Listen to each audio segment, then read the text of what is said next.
Yep. Hey guys, I'm Ash. And I'm Josh. And today we want to show you around our super cheap tiny home on wheels. Let's go.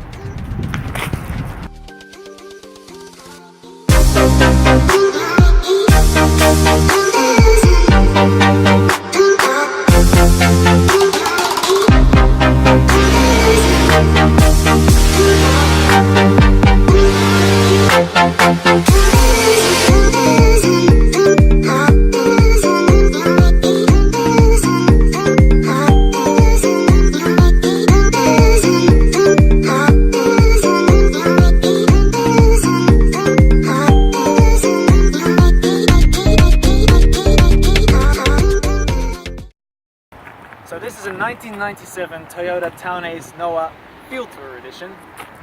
It's a minivan, and we've been living inside it for 3 months now while we're traveling in New Zealand. And actually last month we've been doing a lot of traveling around the South Island of New Zealand, which has been absolute fun. And it's been really comfortable living inside this tiny little space. So when we first bought her, she was just a van with seats inside. So what we did is we ripped out all the seats and basically put the conversion that we have inside.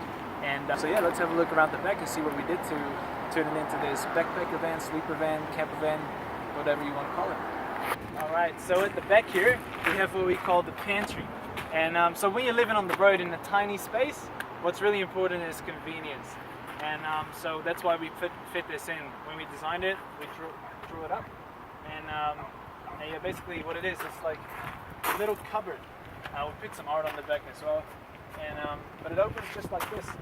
So I unlatch this little piece of rope, and then she comes down like that. And inside we have heaps of space for things that you want to have quick access to, like your plates, your cutlery, your spices, sandwiches, all that kind of stuff. When we're on the road and we're driving for hours and we just want to make a quick lunch, I don't want to pull out a table and things like that. I just want to just open this up, grab your plate, grab a sandwich, prepare it, eat it, and go again. So this is really brilliant. But it's also really good at night when we're cooking, because this is actually strong enough. It's held up by this paracord here. It's actually strong enough to cook on here as well. This is our 2-burner gas stove, and I can just put this up here, hook it up to our LPG gas bottle, that one, open it up,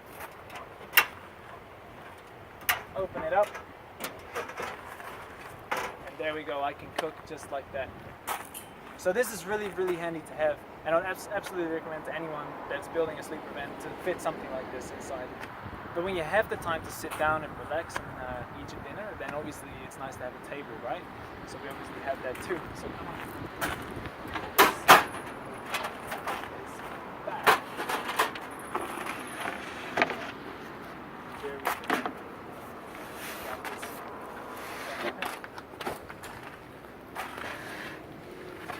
So there's a little ledge right there, goes underneath, and then we have these little screws to hold it in place, just like that.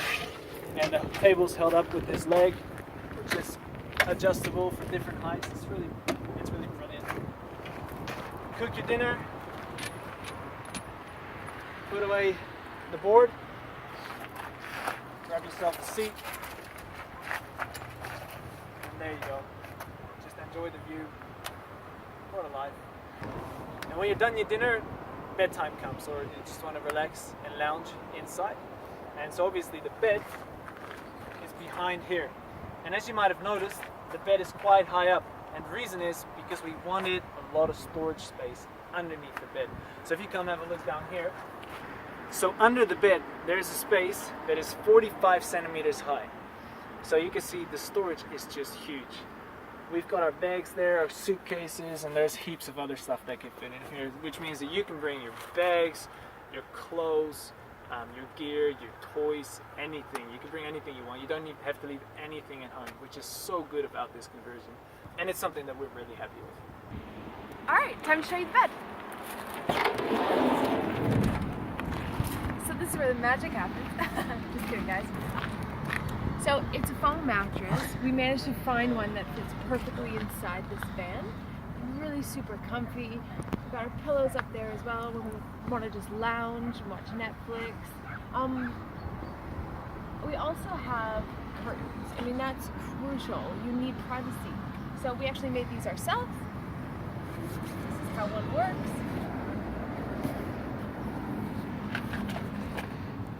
All the privacy you need. So after sunset, we come in here to just chill out, to watch Netflix, read some nights, play cards, whatever. Just to relax, really. So the other thing we did when we were designing this bed that's really convenient is that it folds away during the day. Let me show you that. And so this is how it works. So we fold away the mattress during the day.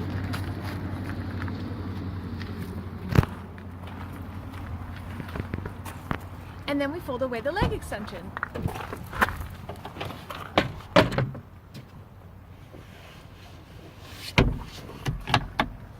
Perfect fit. Now I have all this extra space during the day for our bags, just for like easy access, things like that. Alright, so for the last 3 months, like we said, we've been living in here, and yeah, traveling around the South Island. Pretty much every day we've had people coming up to us, from backpackers to Kiwis to tourists. We've seen it all. So now you might be thinking, how did you come up with this idea? How did you make a drawing or something like that? So I want to show you that. So come and have a look. Alright, so this is the first drawing that we made, and as you can see, we have the bed platform, the leg extension, and the pantry. So the idea is really simple, and it's the same to this day. But what we didn't think about is that this pantry, it's actually too wide, because if you look back, the car sort of narrows down, and the bed platform is too wide for that. So we had to make the pantry smaller. So this is what we did. In our second drawing, we basically turned the pantry, we made it like this, going narrower halfway, but then we thought, this is going to be a little bit, complicated to fabricate and things like that. So we actually came up with this idea. This is our third idea, and this is the one we went with. As you can see, there's the bed platform, and the leg extension is missing, but we already figured that out, that was going to go ahead. And then there's the pantry at the back, and that's exactly how we've done it, with one sort of drawer in the middle, and the board coming down, held up with this rope right here. So what we did after we drew this up, we took the dimensions. So what we did, we brought a tape measure. We just went inside the car after we removed the seats, and we kind of held it in the air, and we guessed on the dimensions how it should have been, and that actually worked out. So we wrote those down, and then we came up with dimensions on all the sides, how long it should be. And then after that, we worked out exactly how much wood we needed. So basically, we got the bed base here, 130 by 165, 4 legs, 45 centimeters high.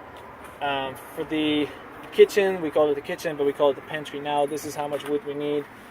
And so basically for the tray that folds down, and we needed 2 of those. So when we had this, we went to Bunnings, it's the local hardware store, and basically we asked them to cut all the wood for us. And so they did. They cut all the wood, and all we had to do was screw it all together with a screwdriver and some screws. So, and that was a lot of fun. So now, as you can see, it's pretty simple to make a conversion, and it's also actually really cheap. And you might be wondering, so how much did this whole conversion cost? Well, I want to show you that too. So come have a look. So this here is our cost analysis. So we've got basically 4 categories. We've got the van, the materials, the mattress, and the camping gear. They're the 4 main expenses that we obviously had to pay for when we created this camper van. So let's start with the van.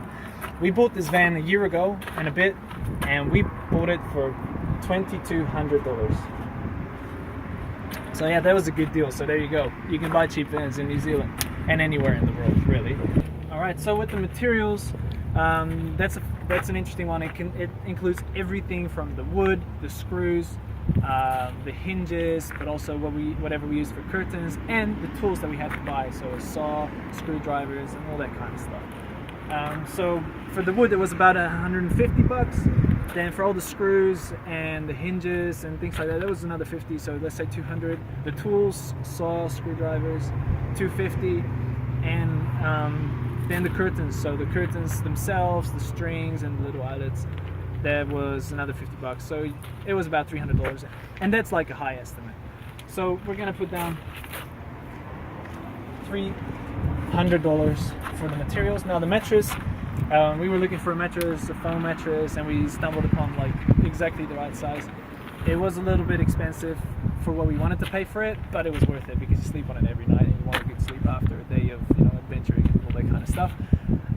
So the mattress was about 140, but I'll make it 150 to make it easy.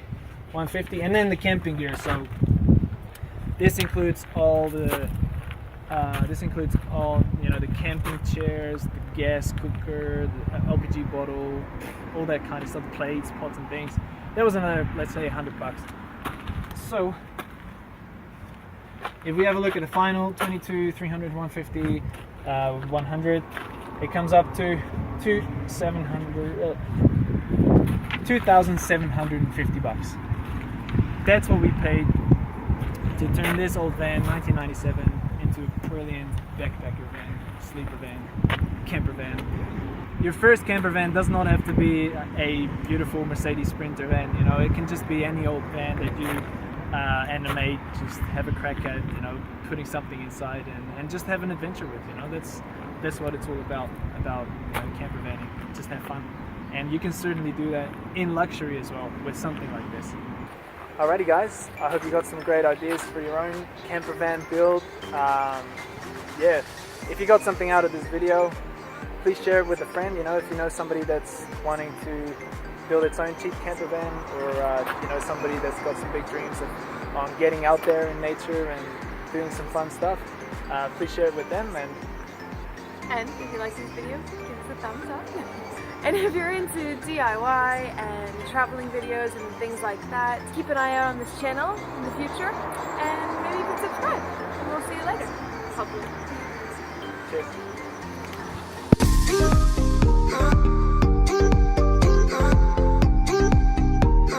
Road in a tiny space. Let me show you where the magic happens. Future, if you're into DIY, and if you're into DIY,